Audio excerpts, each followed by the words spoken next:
चित्रकला याविषयी, या भारतीय कलेविषयी माहिती घेणार आहोत. आता बघा इकडे ज्ञानोबा पाहिजे की आज आपण पहिल्या दिवशी चित्रकलेचे कारण की आपल्या सगळ्यांकडे चित्रकलेचं साहित्य आहे आणि चित्रकलेचं साहित्य देखील आपल्याकडे इथे तुम्हाला सहज उपलब्ध झालेलं आहे, त्याच्यामुळे तुम्हाला माहिती होती. आता आपण कधी असा विचार केला आहे का की आपलं आयुष्य बिना चित्राचं आहे? बगैर चित्रों का अपनी लाइफ है क्या? आहे नाही? मला दोन्ही सांगा. ज्याला आहे म्हणतोय त्याने पण उत्तर दिलं गरजेचं आहे, जो नाही म्हणतोय त्याने पण दिलं गरजेचं आहे. आपको क्या लगता है कि चित्रकला अपने जीवन में जरूरी है क्या? नहीं है. तो क्या लगता है चित्रकला क्यों जरूरी? उतारो जो भी लगता है. मुझे ड्राइंग बहुत अच्छी लगती है. अच्छा, इनको ड्राइंग अच्छी लगती है करके इनको लगता है कि चित्रकला होना जरूरी है. जे नाही म्हणतात ते कोणी आला नाही क्यों लगता है आपको चित्रकला जरूरी नहीं? क्यों लगता आहे? कोणी असं प्रामाणिकपणे सांगा की आम्हाला चित्रकला म्हणजे गरजेची नाही असं वाटतं. आहे कोणी? अब मैंने आपको क्या सवाल पूछा कि चित्र जरूरी है क्या? चित्रकला जरूरी है क्या? देखो, सुबह से शाम तक, सुबह उठने से रात सोए तक और आंखें बंद करने पर भी अपने आंखों के सामने चित्र रहते हैं. समझ में आया? आपको जो दिख रहा वो चित्र है. हे डोळ्यांच्या जे दोन पावले आहेत ना, आपण जे समोर बघतोय म्हणजे दृश्य स्वरूपात किंवा ज्याही वस्तू आपल्याला इथे दिसत आहेत ते चित्र आहे. मग त्याच्यात काही ना हालचाली करणारी चित्र आहे आणि काही स्तब्ध, ज्याला आपण निर्जीव वस्तू म्हणतो. या निर्जीव वस्तू आहेत त्या सतत आहेत म्हणजे हे काय? 2D चित्र आहे. हे काय? 2D चित्र. आणि ती जी हालचाल करते ना तुमच्या समोर किंवा आपल्या आजूबाजूला जे पण आपल्याला वातावरण दिसतंय ते हालचाल करताय 3D चित्र आहे. काय? आता हे आपल्या डोळे उघडे असल्यानंतरच्या गोष्टी. आपल्या डोळ्यांच्या पटलामध्ये असलेल्या रचनेमुळे आपल्याला हे चित्र जाणवतं. मग त्याच्यात वैज्ञानिक दृष्टिकोनाचा जर आपण विचार केला तर त्या डोळ्यांची रचना आहे, त्याच्यानंतर रंगांचं त्याच्यामध्ये जे प्रसरण होतं ते आहे. या सगळ्या दृष्टीचा विचार केला तर आपल्याला समोर दिसणारे डोळ्यांना जे चित्र आहे काय आहे? चित्र आहे. डोळे बंद केल्यानंतर काय होतं रे? जब आप सोते आंखें बंद करते तो क्या आता? बघा आपल्या डोळ्यासमोर हे चित्र खेळत असतं. आमच्या लहानपणी एक कलाकार असायचे, ते काय करायचे? एक छोटा कॅमेरा घेऊन यायचे. कॅमेरा लेके आते थे और वो क्या करते थे? उसमें रील डाले वगैरे थे. और सामने होतं ते आणि बटन फिरवलं की आपल्याला चित्र दिसायचे. होतं ना सर? ज्या वेळेला टीव्ही नव्हता म्हणजे आमच्या वेळेला टीव्ही पण होता आणि ते पण होतं. आम्ही खूप लकी आहे की जुन्या लोकांनी जे चित्र बघितलेत ना, ज्या माध्यमातून चित्र बघितलेत ना ते आम्ही पण बघितले. मग तो कॅमेरा असायचा ना तर तो माणूस काय करायचा? त्याचं बटन फिरवायचा आणि एक एक चित्र आपल्या डोळ्यासमोरून जायचं. तो ऐसे रील बनाने रहती थी. वो बटन फिराने के बाद हर एक चित्र सामने आता था. उसके नीचे मला अजूनही आठवतं की लहानपणी भारताच्या वास्तुकलाचं चित्र बघितलं होतं. म्हणजे ताजमहल, त्याच्यानंतर आपले 7 वंडर्स जे आपण बोलते 7 आश्चर्य, त्याची ती रील मी बघितली. मग त्याच्यामध्ये भारतातली जगातली 7 आश्चर्य कोणती आहेत हे मी त्यावेळेला बघितलं होतं लहानपणी. मग आपल्या डोळ्यासमोर ते येतं बघा. आपले जे कॅमेरामध्ये जाते आपल्याला त्या व्यक्तीने आम्हाला दाखवायचे ते आपल्याला डोळे बंद केल्यानंतर दिसतं. आंखें बंद करने के बाद हमें चित्र महसूस होता है आंखों के सामने. म्हणजे बघा सकाळी उठल्यापासून रात्री झोपल्यानंतरही आपल्या जीवनात चित्र किती महत्वाचे. कळत मला चित्रांचं महत्व मी याच्यासाठी सांगितलं. अब मैं आपको बोलना चाहती कि चित्रकला सबसे पहले कैसे शुरू हुई या फिर किसने शुरुआत की या फिर चित्रकला क्या है, क्यों है इसका उपयोग? तो देखो पहले जमाने में मतलब जब आदिमानव था. आदिमानव समझते आप? आदिमानव बोलते हैं आदिवासी आदिमानव. ये जो थे ना इनको बोलने की कला नहीं आती थे. जब उन्होंने अपने इजहार जाहिर करने के लिए उन्होंने जहां पे वो रहते थे गुफाएं, केव्स जिसके बोलते गार होते हैं, क्या बोलते हैं? गार भी उन्होंने अपने जो फीलिंग्स थे वो चित्रों के माध्यम से बताए थे. मतलब मुझे शिकार को जाना है, शिकार के लिए, शिकार करने के लिए जाना है, तो वो क्या करते थे? एखादे जानवर का ड्रॉइंग उतारते थे और शिकार करते हुए आदमी दिखाते थे. मतलब अगर आपने देखा कि चित्रकला का इतिहास कब से तो 3000 सालों से पहले का उसका इतिहास मिलने वाला है. मतलब उसके अवशेष मिलने वाले हैं. अभी की है चित्रकला नहीं, बहुत पुरानी है. मतलब जब भाषाचा उगम झालेला नव्हता, भाषा विकसित नहीं हुई थी जब चित्रकला थी. जब लोग अपनी इजहार जाहिर करने के लिए चित्रों का माध्यम लेते थे. समझ में आ रहा? धीरे धीरे ये कला विकसित होने लगी. फिर लोगों ने जैसे अभी अपने पास अपने मराठवाड़े में औरंगाबाद जिला, समझनगर जिला आप बोलते हैं, वहां पे अजिंठा के घास है, मालूम है आपको? बहुत प्रसिद्ध, जगह प्रसिद्ध घास बोलते हैं उसको, अजिंठा के केव्स. तो उसमें उन लोगों ने वो जमाने में बहुत बेहतरीन चित्र बनाए थे, अभी उनको हजारों साल हो गए, और वो जब वो बनाने वाले चित्र अभी भी अपने को वैसे ही वही हालत में दिखते। हालांकि अब उसमें थोड़े से क्या बोलते हैं दाग जी वैसा करे उन्होंने। तो देखो सबसे पहले मैं आज आपको चित्रकला के कुछ प्रकार है, चित्रकला कौन से होते हैं वह मैं आपको बताना चाहती हूँ। अभी यहाँ पे सबसे पहला जो चित्र है वो है, उसको भी जूम करो राशि तुम। आपको स्क्रीन पे ये मधुबनी चित्र दिख रहा क्या? ये चित्रकला का प्रकार है, चित्रकला की एक शैली है जिसमें आपको कुछ और से दिखेगी आपने। अब इसमें एक विंडो है और विंडो में खड़े होकर औरतें बात कर रही, तो उनके हाथों में माहौल दिखा वाला है, बाजू में पेड़ पौधे ऐसा दिखा वाला है। और ये मधुबनी चित्रकला है। अब देखो इसका जो है ना बिहार में विकसित हुई थी। कहाँ पे? बिहार में विकसित हुई थी। अब इसमें अलंकारिक भाषा में चित्र उतारे जाते हैं, जहाँ पे देखो आप यहाँ इसको बोलते हैं कि अलंकारिक शैली। क्या बोलते हैं? अलंकारिक शैली। आप देखो ये ब्राइटनेस कम हो जा रहा है इसका, ये अपनी ब्राइटनेस कम हो रहा है क्यों? इसको बोलते हैं वारली कला। क्या बोलते हैं? वारली कला में आपको दिख रहा है क्या? एक कुछ पेड़ दिखाई वाले हैं और पहाड़ दिखाई वाले हैं। वारली कला में ज्यादातर ज्योमेट्रिकल शेप उतार के ड्राइंग उतारा जाता है। अभी मेरे पास ड्राइंग नहीं है, लेकिन मैं आपको एक उसका ड्राइंग दिखाना चाहती हूँ। अब ये क्या है बेटा? ये क्या है? मुसल्लिस, ट्रायंगल। क्या है? ट्रायंगल।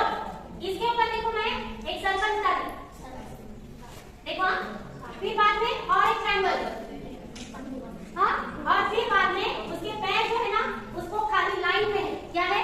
लाइन में। आप देखो उन्हें काफी सारी पानी देने के लिए जाती, तो यहाँ पे इस तरह से, और ये जो है उसका मटका, ये अपनी महाराष्ट्र की कला है, अपने महाराष्ट्र में विकसित हुई वाली कला है। आप कुआं दिखाने का तो एक जरूर जगह पे भी ऐसा कुआं दिखाया जाता है, इतना आसान तरीके से ये वारली चित्रकला जो है बनाई जाती है। अब यहीं पे कहीं पे भी वो आते इस तरह से पानी निकाले जैसा चित्र बनाया और लिखते थे और बाद में उसको व्हाइट कलर में उस पर पेंटिंग करते थे। तो ये कला जो है वारली कला में इंक्लूड किया वाला है। समझ में आ रहा? तो ये सबसे आसान तरीका, लेकिन दिखने में बहुत ज्यादा खूबसूरत है। आज भी हमारे महाराष्ट्र में विकसित चित्रकला का नाम अगर दिया जाए तो वारली पेंटिंग का नाम सबसे आगे जाता है। आप बोलेंगे फिर हमको इसका क्या उपयोग है, हम कहाँ पे उतारेंगे? तो आपके घर में टेबल्स रहते, सुरई रहती, फ्लावर पॉट, तो उसमें आप वारली कला से पेंटिंग्स कर सकते हैं बहुत अच्छे तरीके से। आज आप क्या करेंगे, आपके पास अगर घर पे मोबाइल है तो आपके घर में मटका होगा, मटके को आपने क्या करने का, ब्राउन कलर देने का, और उसमें इस तरह से खाली आपने पेंटिंग बनाने का। एक जगह पे शुरू कर दिए कि वो लास्ट तक दूसरी तरफ आए तक आपने वैसा पेंटिंग कर सकते हैं। तो उसके मटके पे इतना अच्छा दिखेगा आपको। आपने तो इस तरह से वारली कला आप आसानी से आपको घर के सजाने के लिए आप यूज कर सकते। समझ में आ रहा? ये हुआ मैंने फ्लावर पॉट का बोली। उसी प्रकार से अगर आपके दीवार पे जगह है, ये जैसे अपनी ये दीवार खाली है, तो यहाँ पे व्हाइट कलर से आप वारली पेंटिंग आसानी से कर सकते हैं। समझ में आ रहा? वारली पेंटिंग करने के लिए सरफेस कौन सा भी चलता, तो इतनी खूबसूरत और कम इसमें होने वाली ये कला है। इसको क्या लगता? सफेद कलर। सफेद कलर अगर आपके पास नहीं है तो आपके घर में चूना है, पुराने जमाने में चूने का यूज करते थे। किसका करते थे? और अपने पास ब्रश भी नहीं रहा ना, तो लकड़ी लेने का, उसको कपास बांधने का और ब्रश तैयार करने का, और उससे वारली पेंटिंग बनता। मतलब पुराने जमाने में ब्रश होते थे क्या? पुराने जमाने कलर होते थे क्या? तो ये पुराने जमाने के लोग क्या करते थे, इस प्रकार के अपने इंस्ट्रूमेंट तैयार करते थे और ड्रॉइंग बनाते थे। यहाँ पे दिख रहा है आपको, इसको कलमकारी बोलते। क्या बोलते हैं? कलमकारी। पुराने जमाने में देखो संदेश देने के लिए, एक जगह से दूसरे जगह पे संदेश देने के लिए चित्रों के माध्यम से कुछ ड्राइंग्स मतलब चित्र बनाए जाते थे। उसको क्या करते थे, एक कागज का टुकड़ा रहता था या फिर कपड़ा रहता था, कपड़े पे वो क्या करते थे, गुंडी वैसे संदेश पहुंचाए जाते थे। तो उसकी वजह से ये कला विकसित हुई। इसको बोलते हैं कलमकारी। अब कलम मतलब क्या बेटा? पेन। तो ये कलमकारी का डिजाइन पेन से बनाए जाते हैं। कैसे बनाए जाते हैं? रंगीन। अब ये है मोगल शैली। आपल्या देशामध्ये मुघलांचं राज्य होतं, त्यावेळेला मोगलांनी एक चित्रकला विकसित केली होती। त्या चित्रकलेचं नाव काय आहे? मोगल शैली। आपको चित्र देख के समझ में आ गया होगा, क्योंकि वैसा लिबास है। देखो लिबास जैसा है, उससे समझ में आ रहा है कि ये कौन सी शैली है? मोगल शैली। समझ में आ रहा? अब देखो ये मोगल शैली, अब ये देखो, ये सबसे ज्यादा विकसित फेमस बहुत अच्छे से, इसको बोलते हैं लघु चित्र शैली। क्या बोलते हैं? लघु चित्र शैली। चित्र शैली ये राजस्थान में विकसित हुआ। कहाँ पे? राजस्थान में ये लघु चित्र। इसमें एखादी चीज खूबसूरत दिखाने के लिए, सौंदर्य बढ़ाने के लिए क्या क्या जरूरी रहता, ये सब इस लघु चित्र शैली में आता था। मतलब देखो यहाँ पे जो औरतें, मतलब लेडीज दिखाने वाले हैं, वो कितने खूबसूरत है, उनकी आंखें खूबसूरत है, उनके लिबास खूबसूरत है, उनके हर एक चीज यहाँ पे खूबसूरती से बताई वाली है। ये लघु चित्र शैली का वैशिष्ट्य है। ज्यादातर गौतम बुद्ध के जीवन के बारे में शिल्प भी है और चित्र भी है। उनका पूरा जीवन क्या था, उसमें क्या हुआ था, अगर आपको चित्र के माध्यम से देखना है तो आपको अजिंठा में जाना पड़ेगा। समझ आ रहा? आज भी इसी स्थिती में या 31-32 गुफा आपल्याला अजूनही बघायला मिळतात आणि त्या गुफांमध्ये आपल्याला या पद्धतीचे चित्र अजूनही रंगीत स्वरूपात बघायला मिळतात। तो वो पुराने जमाने में अंधेरे इसमें खोली में, ऐसे खोली नहीं थे, बहुत ऐसा अंदर है और बहुत ऊपर ऊंचाई पे है, तो वहां पे जाके उन्होंने बहुत अच्छी तरह से वो कला विकसित की है, शिल्पकला और चित्रकला। वहां पे ऐसे चित्र आज भी दिखते हैं। तो वो जो कलर्स थे ना बेटा, वो नेचुरल कलर्स थे। बाद में देखो बड़े बड़े चित्रकार आए और उन्होंने अपने अपनी चित्रकला विकसित की। सबसे पहले देखो अपने यहाँ पे राजा रवि वर्मा, जिन्होंने देवताओं के चित्र सबसे पहले बनाने शुरू करे। मतलब आज आपको हमारे हम बोलते ना, ये सरस्वती है, ये लक्ष्मी है, या फिर ये भगवान विष्णु है, तो ये सबसे पहले कौन सी चित्रकार ने बनाए थे? राजा रवि वर्मा। अगर आपको इसमें करियर करना है, क्या करना है? करियर करना है तो आपको आर्ट फील्ड में जाना पड़ेगा। आर्ट फील्ड मतलब आर्ट मतलब कला, और इसके कॉलेज रहते, स्पेशल कॉलेज रहते, आर्ट के स्पेशल कॉलेज रहते। उसके 12वीं के बाद उसमें एडमिशन लेना पड़ता और उस तरह से डिग्री करके आर्ट टीचर बन सकते, या फिर बाद में आपको टीचर नहीं बनना है लेकिन इसमें करियर करना है तो आप फाइन आर्ट जैसा डिप्लोमा कर सकते। कौन सा? फाइन आर्ट, जिसमें डिग्री भी है। तो ये बड़े बड़े आर्टिस्ट लोग अपन सुनते ना, उन्होंने फाइन आर्ट के बताया। और इस तरह से चित्रकला में आप करियर कर सकते। समझ में? कोई भी चित्र से करना चाहता, चित्र में सबसे कलर में क्या क्या रहता? लाइन, रेशा। क्या रहता? रेशा। ये देखिए, रेशा से चित्र बनता है। कोई भी चित्र अगर बनाना है तो आपको अलग अलग तरीके के लाइन बनाना आना जरूरी है। अब मैंने यहाँ पे प्लेन लाइन बनाए, आप देखो यहाँ पे क्या है बेटा? ये कौन सी लाइन है? नाक मोड़ी। इसमें टेढ़ी मेढ़ी क्या बोलते हैं? टेढ़ी मेढ़ी। ये क्या है? नाक मोड़ी बोला था। आज में नाक मोड़ी काट ली का? काय वाटतंय का चित्र? काय असेल? वडलं का चित्र? वडलं चित्र? अरे पाणी है, आणि पानी दाखवायचं तर कशात दाखवतो मी? नहीं मिल दिखाए। अब ये पानी है, मैं इसको थोड़ा सा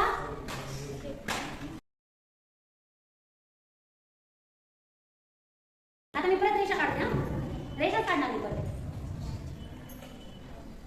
आहे का रेषा? सरळ रेषा आहे ना? आता ही कशी आहे? तिरछी रेषा। तिरछी। ये तिरछी। अब ये सीधी। अब ये सीधी। ये तिरछी। नाव क्या बना? नाव। ओके नहीं? आता आणखी रेषा काढते है। चला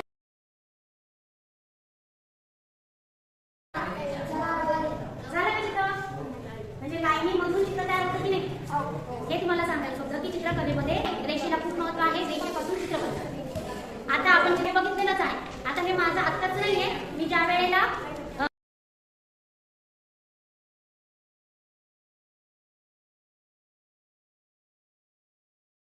खूप प्रसिद्ध असं चित्र आहे अजिंठ्याचं। त्याच्यानंतर पद्मपाणी बोधिसत्व, जब गौतम बुद्ध इन्होंने अपना घर त्याग किए थे और बाद में उन्होंने संन्यास लेने के बाद उन्होंने बौद्ध धर्म का प्रसार करने के लिए उन्होंने जो रूप धारण कर पद्मपाणी बोधिसत्व झोली है और एक औरत है। अब इसको स्टिपलिंग की तरीके से मैंने सजाया है। ये स्टिपलिंग तरीका है, मतलब डॉट डॉट से कलरिंग करना। ये पूरा डॉट डॉट का कलरिंग है। तो ये राजस्थान में जो औरतें आलू